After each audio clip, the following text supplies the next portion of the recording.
nutrition. Let's start in going into a little bit nutrition. How have you, from a high level, have you thought about your nutritional strategy over these past 8 weeks in particular, when you've really been going at it a little bit harder? Are you somebody who tracks calories or tracks macros, or do you just kind of know from being focused on your nutrition for so long about how much you want it, how much you should have and when you should have it? How do you go about your nutritional strategy? Yeah. I mean, you said it right on. I mean, I feel like I've been cognizant and dialed into my nutrition for so long that I have a pretty good idea of what I'm consuming and how much. Do I know the exact amounts? I don't, because I'm not somebody that measures macros. But I'm definitely, what I've come to find too is the timing aspect. And of course, you know this, Nick, as a coach and with all your expertise too. But, there are days where, say on a day off, I'm not going to necessarily consume as much carbohydrate. I'm going to kind of focus on good protein to help my body repair and recover, incorporate really healthy fats. Whereas on a day where I'm training, especially on a day where I'm training heavy, I will consume more carbohydrates. A lot of timing goes into it. Prior to a session, I'm consuming more sort of fast burning carbohydrates. Some of that is in a liquid form, really, just because I know my body's going to use it right away, and it's going to use it more effectively. It's easier on the GI system, etc. You mentioned earlier in the interview, like today, it's kind of a big day for me because I'm still, like I said, I'm still tinkering with the whole race day thing. And going into this World Championships, I've got, they released the start time, so I've got the advantage of knowing when I'm going to race. So when I went to bed last night, I kind of treated the evening last night as what it's going to feel like next Friday when I'm up in Chicago. So I got a meal that was, it included protein. It was some chicken. I digest chicken well. It's familiar with my body. Consumed, some good starchy carbohydrate in the form of some rice. I even had some sweet potato.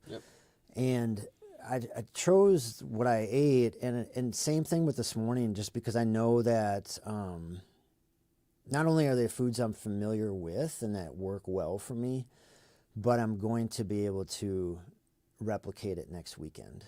So this morning, my number one fan, my wife Amy, boiled some eggs for me last night. So I had a couple hard-boiled eggs with a big, kind of mound of rice, and I had another little kind of protein supplement, just about 18 grams of protein, I think that was, coupled with the 3 eggs.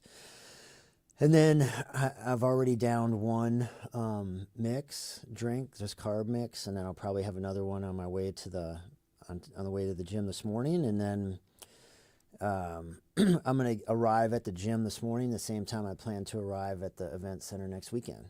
Go through my warm up. It's pretty regimented, arduous. I mean, I'm sweating. Some people might look at me like, what are you doing? You're going to be tired by the time the event starts. That's just what works for me. And then I'll consume a little bit more right before, 20 minutes before the gun goes off, and then I'll be ready to roll. So, but nutrition, it's huge. I mean, as you know, with the recovery thing, not only from a performance standpoint, but just like you said, recovery from day to day, you need the right kind of foods. And I've always put a lot of stock into it. I mean, it's been an important part of my life for as long as I can remember, really, even being a college athlete, which for me was, so many years ago, 35 years ago. But that's when I was first turned on to nutrition, really, believe it or not.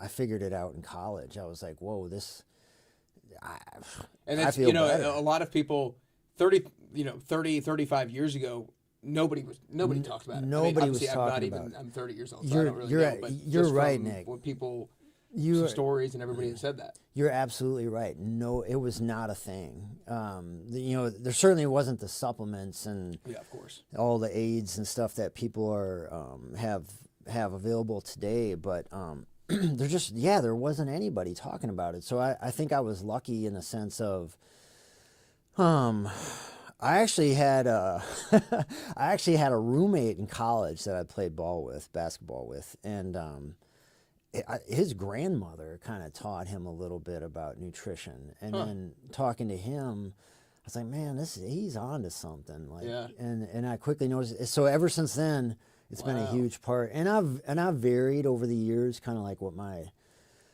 what I eat and what I don't eat and things like that. It's constantly, we evolve as humans. That's what makes us special.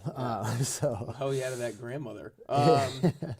A couple of things I want to touch on from the nutrition side of things. So I think one of the things that everybody needs to remember when they're listening to this is how a high level athlete is looking to further optimize what he's doing. I think food timing is super important when it comes to things like this. When it comes to just your everyday person who's doing an average workout, food timing can help you a little bit, but it's not going to make or break everything. And so food timing being critically important for this type of competition. And give everybody how long, or what is the time that you're trying to shoot for with your completion time for this, so people understand how kind of grueling and long this actually is. Yeah, I would love to go 65 minutes. Okay. I think I'm capable of going 65.